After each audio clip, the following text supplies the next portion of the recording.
Welcome to Objections with Stan Willis. I'm Michael Morris. You're Stan Willis, but I realized I didn't introduce myself on the last show. No, you didn't introduce me either. It didn't matter. Well, first of all, you started. I know who I am.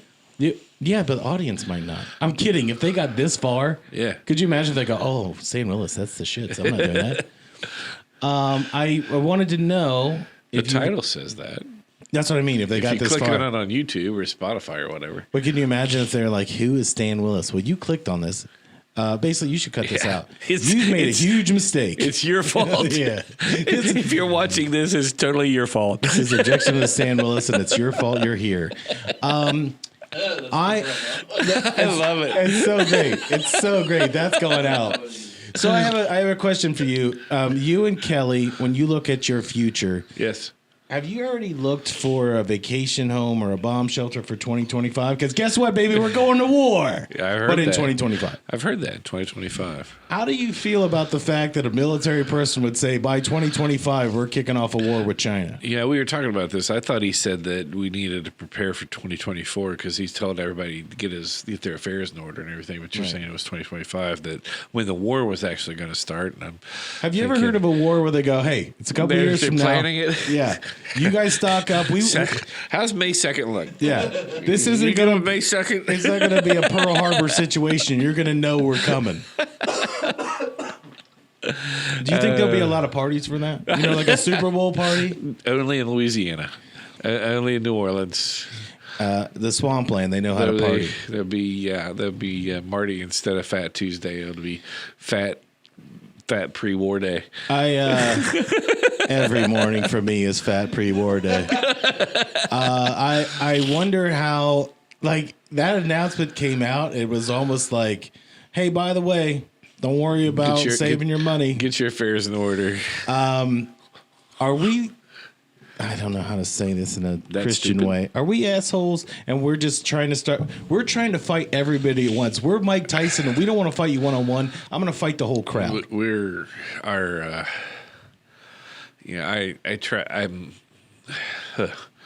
It's really hard to understand U.S. foreign policy right now. I don't think we have a foreign policy other than shoot everyone. It's just really hard to understand. We spent, what I read, 130 some million or 130 some $billion in Ukraine or something like that. That's not a big deal. We're fighting for democracy. I mean, 130 some $1 billion fighting for you, fighting in Ukraine, which is like more than the gross national product of Ukraine. Right. We're fighting over a kitty litter box over there that just happens to have some Nazis. And, you know,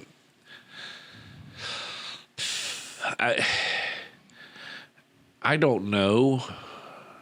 I guess no one really knows if engaging in diplomacy could have avoided this war. But we didn't engage in diplomacy at all. Our diplomacy was, we want you to kneel before us and surrender everything and disband the Russian and do all the. I mean, there was no diplomacy. It was like if somebody wanted to buy your car, right? And you said, "I'll tell you what, give me $1 million and I can drive it every day." Yeah, and you can't have access to it. Well, here's what then you can have my car. I mean, it was completely patently. We made no effort to avoid the war. Well, here's what I thought was funny is that when Biden, they had asked him, would you ever consider sending tanks? And he said, absolutely not. Until now. And then he said, we're going to send 31 tanks over there. Eventually. Yeah. Well, here's the funny part. So we gave $144 million to build $400 million to build 31 tanks. Build them. So they won't be ready for a year. Sounds about right. And these tanks are not even tanks that are our best tanks. They're the hardest to drive, the hardest to maintain, use the most fuel, and can be taken out by what's called a Sidewinder rocket, which you can hold Like if you just look up Sidewinder rocket on YouTube or Twitter, You can shoot it out of a you shoulder can mount. hold it on your shoulder and it punctures this thing and it's done. This was not to end a war. This is to put the money in the Defense Department and say, here you go. What is the goal here? I think this still ties on to the World Economic Forum. As I said, the U.S. foreign policy right now, I don't think is there's not a coherent foreign policy at this point. It looks like our goal here is to just piss off as many people as possible as fast as possible, and. But I don't think it's being looked at as a nation. I think it's being looked at, and again, the World Economic Forum, the Davos people, the whole goal is to get rid of people on the planet. Well, certainly the World Economic Forum. Certainly, they are their agenda would be to do away with the United States and Russia and China as national powers, because ultimately, and again, this is not conspiracy theory. Anyone could go to the World Economic Forum website and read Klaus Schwab's books and see what they're doing. This isn't. I'm not making this crap up. A lot of people think you're making it up when you say this stuff. I'm not making it up. I'm not pretending. I'm not interpreting. I'm saying what they're saying, right? So you can go to their website and you can see what they're planning to do or what they want to do.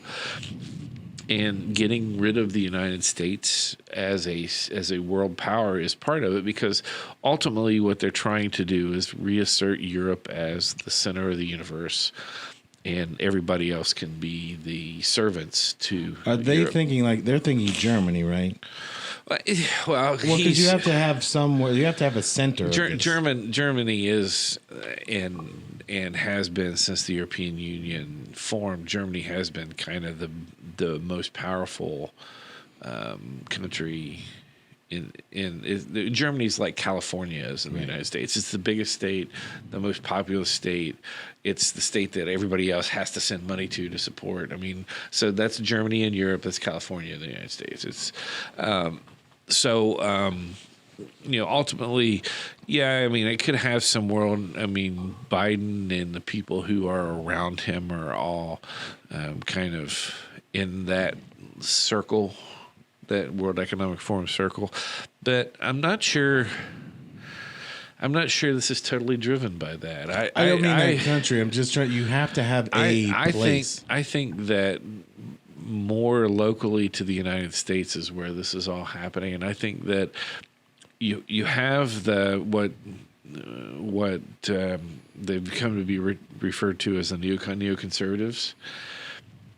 The neoconservatives and the neoliberals are the same, and they all are the politicians are all getting their money from getting their support from the military-industrial complex, and in order for the military-industrial complex to continue to grow, there has to be war or the threat of war. Right. If you don't have war or the threat of war, then it's hard to justify to the general population why you're spending this much money on defense.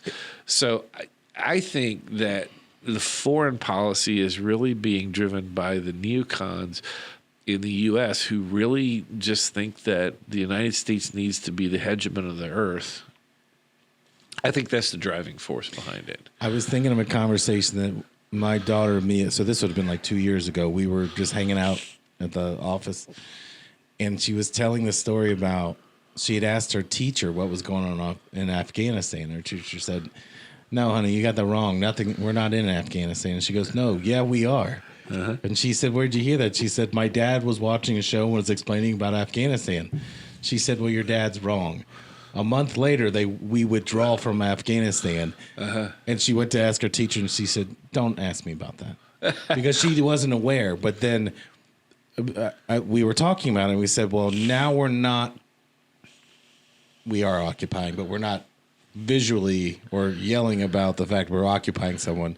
And you said, well, somebody else is going to come because we got to go to war with somebody. Right. And I laughed about it at the time, and I was like, oh, he really he had his finger on the pulse of that one. Like, we are going to constantly go to war with somebody. Right.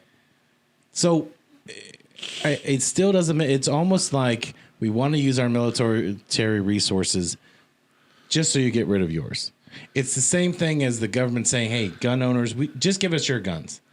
Okay, I'll do that. Are you getting rid of yours? That's not what we said. Just give me your guns. Right.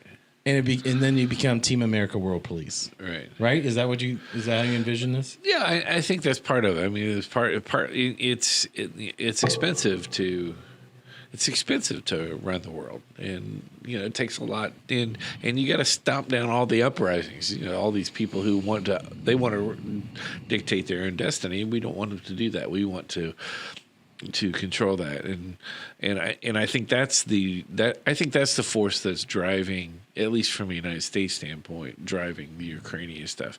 Now, as far as Europe and what's going on with them, that makes even less sense. I mean,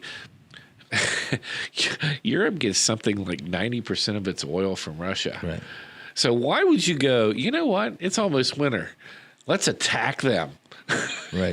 What sense does that make? I mean, on what planet do you go? And then you remember shortly after they did that, they said they tried to say the most we're going to pay for oil is $70 a barrel, and Russia's like, okay, good luck. Yeah. Well, you remember they blew up the Nord Stream pipeline, and we had no idea who would do that. Right. It had to be Russia. Why would Russia blow it up? Why would they blow up something that makes so much money? And then we just kind of dropped that because they found NATO armaments in the water. Right. So they messed that up. Okay, fine. Here's what this goes back to the neocon thing.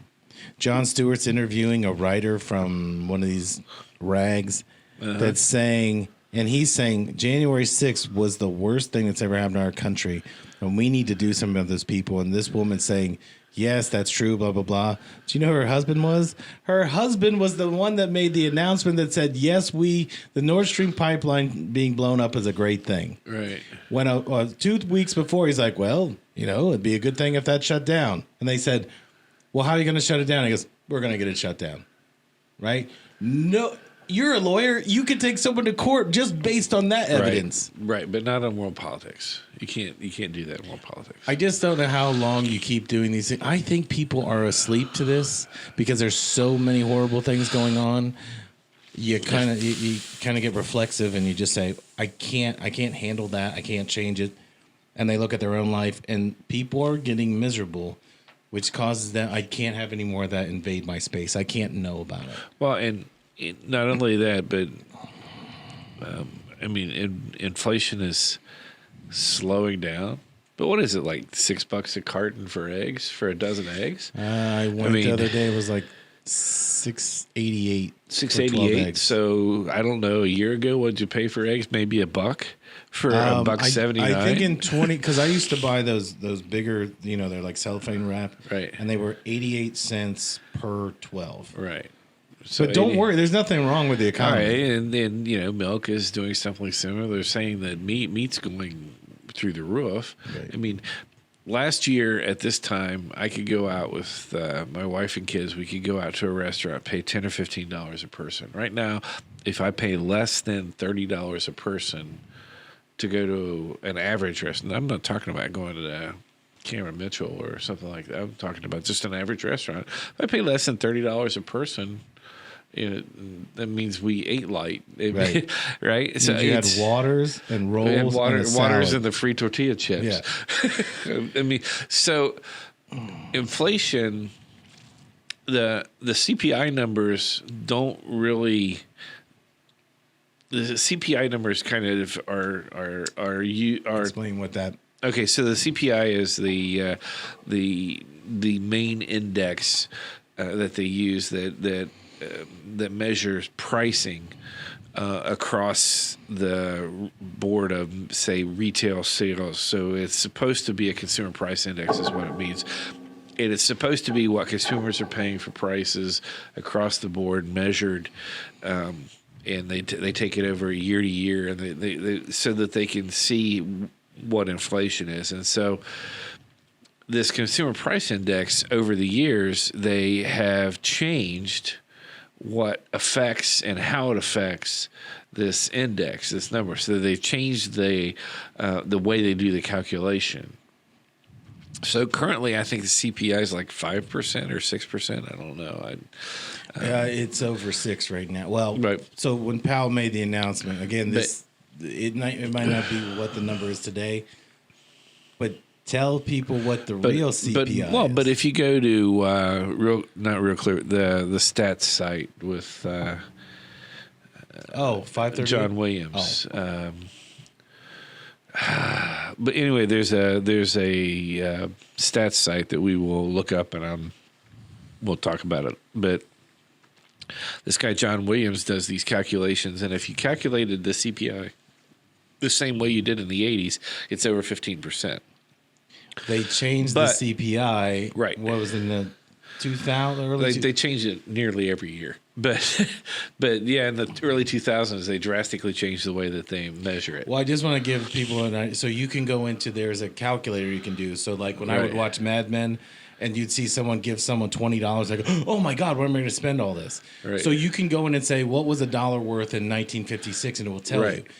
That is the real CPI. That's what is the real value of the dollar in that year? Right. What's the name? Shadow Stats. That's it. Shadow Stats. It's thank you, Nathan. So go check out shadowstats.com, and you can get a lot of this information. But the thing that's more important, I think, is like CPI is an index that's measured across the whole of the economy, but the real economy to the average person is food and gasoline. Right.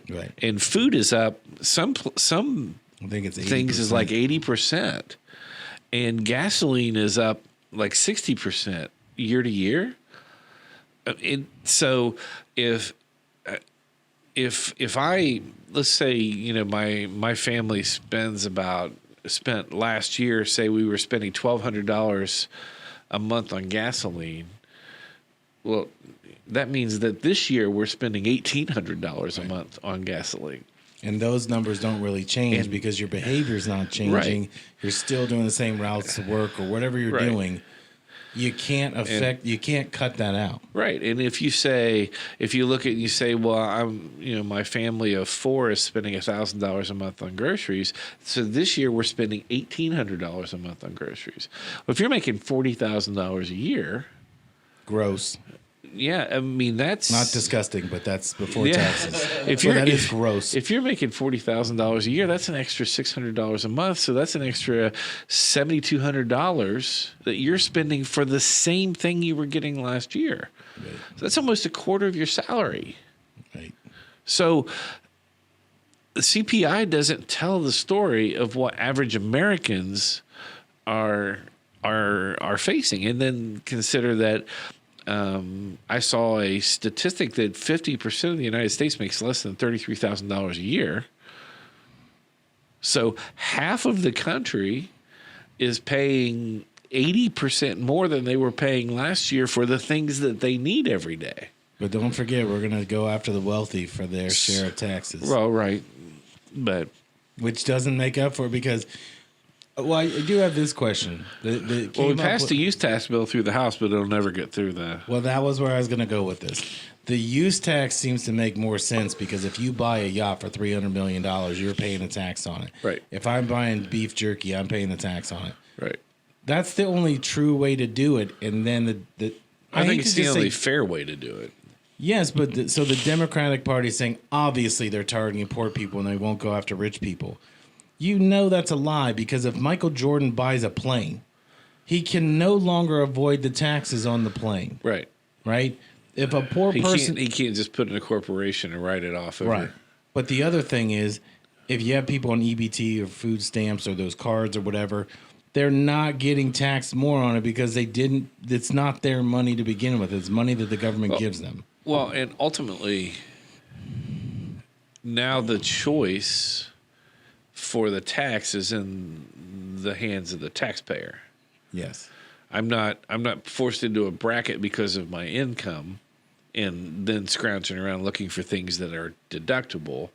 Now I can buy the $2 loaf of bread or the food might not be subject to it, so I can buy the Hyundai Elantra for $22,000, or I can buy the Porsche high-end Porsche for $500,000, and I'm paying the tax on that based upon the choice that I make. Right.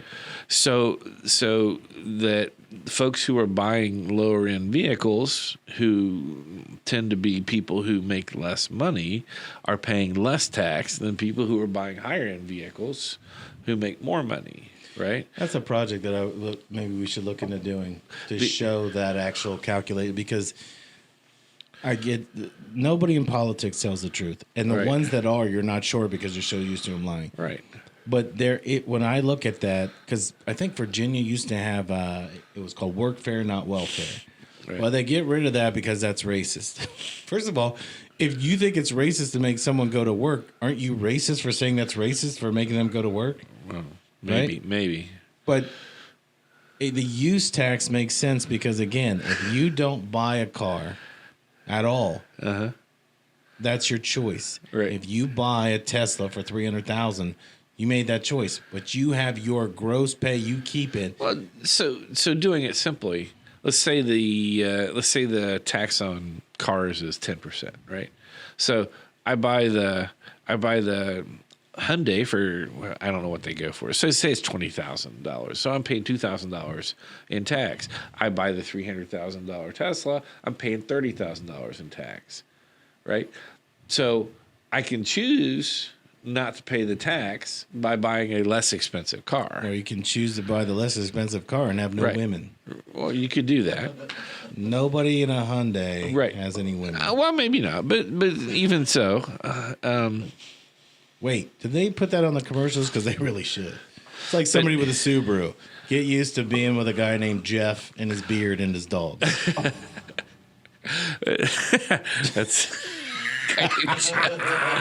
Oh my gosh! And he kind And of his beard always and his goes, dog. sup. Sup. I got a surfboard on my roof. I don't have any reason for a surfboard, but I live have in one. Detroit, but I got a surfboard at all times.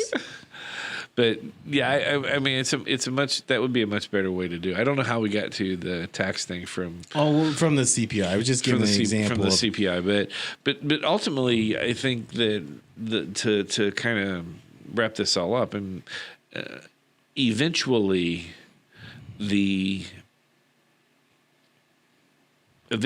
people are not going to be able to pay for the things they need. Right. If this rate of inflation continues to go up, and the inflation isn't purely caused by the supply chain issues. There's a lot of things that are happening. I mean, it seems like every day a different food manufacturer goes up in flames. It just happens to catch fire. It's just a coincidence. Kind of like polling machines. You know, we've culled a couple million now birds in the United States because of the bird flu. There's a lot of stuff that's affecting food prices that aren't going to go away shortly. I mean, the drought in the western United States is so severe that we're talking producing maybe half of the food that we typically produce here, maybe less. I mean, these issues aren't going to go away. And so the demand for food is going to continue to go up. So the prices for those things are going to continue to go up.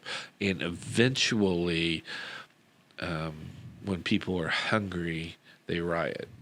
Right. And that's just fact. That's not anything else. Eventually, when people are hungry, they get angry and they go fight somebody. So The best part about this show is how you made it. You're leaving everybody uplifted. You basically said the movie Red Dawn is going to be a documentary. Get your war bonnet on. I don't think Mexico is going to invade us. You don't know that. You don't know what we're doing to them right now.